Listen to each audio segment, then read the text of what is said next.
It has undoubtedly reached that time of the year where, let's say, the petrol tanks are running a little bit low. And I'm not talking about in the car with the price of petrol. I'm talking about our spiritual, our emotional, our physical tanks are running low. Creative parenting expert Nikki is here to help us recharge, flick the switch, and hopefully be rejuvenated for the next quarter of the year. It's amazing how the madness kicks in around this time of the year. Absolutely. It's been unrelenting. I feel like I have lived a year in a quarter, and it's just insane. But I think so much of parenting is actually not really about our children. It's about ourselves, it's about our energy levels, and it's about the choices we make. And unfortunately, or fortunately, our choices and our energy are interlinked. So when we start running low with energy, sometimes we start making bad choices around our parenting issues. What are the warning signs? When should we be taking notice? Because often when you're in it and you're caught in that cycle, you aren't the most objective person out there. What are some of those key little triggers that we should be aware of? Well, we've got our noses so close up against that window that you're confused, you're not clear about things, you keep asking other people for advice. Sometimes you just need to take a big deep breath, withdraw from the world from time to time. And there's tricks to this, I think, to becoming parent fit, and they're really quite practical, but we forget this common sense stuff. So the first thing is that you actually need a support network. And unless you invest in the people around you... You can't actually do it alone. You can't do it alone. And if you don't invest in building a support network, so for example, when you go to school functions, instead of hanging off your phone all the time or hiding behind your computer, when you're watching your child play sport, etc., why not just use that time to connect? Because at some stage you will have an urgent call where you have to phone someone and say, please help, can you bring my child home? If you haven't invested in your network, you don't deserve to draw from that network.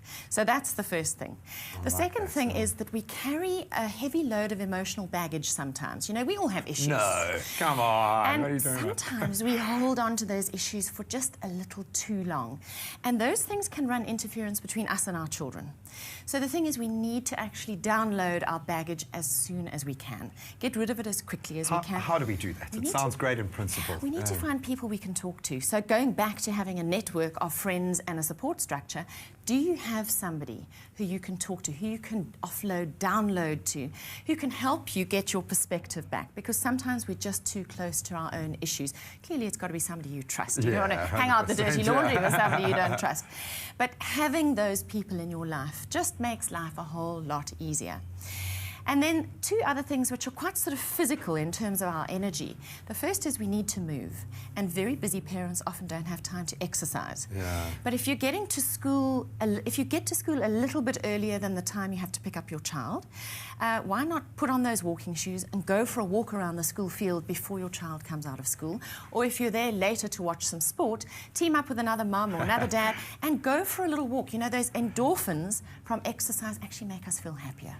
And a happier parent is actually a nicer parent to be around. I was going to say, that's the thing, it's the company you keep. No, I think we often forget that, you know, we've got all these answers right in front of us, yet priorities. We somehow think, okay, well, work is a bigger priority than me being fit and healthy, without making the connection that if you're fitter and healthier, you can be a better parent or more successful. And we also get quite tired. I take no prisoners here. If I'm tired and I get to school a little earlier, I will have a little power nap in my car. A little bit of a tinted window helps. That's a very espresso way, I won't lie. And even if I have to go to school later in the day, I might take 15, 20 minutes on the couch or on my bed just to power up again.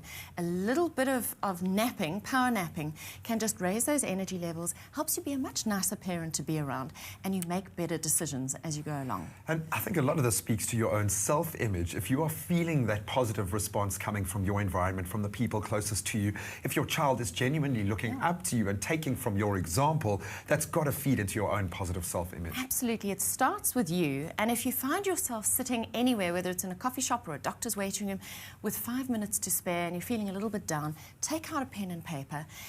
The attitude of gratitude just changes everything. Write down 10 things you're thankful for. I'm thankful for, I'm grateful for. Just keep writing, whatever comes to mind.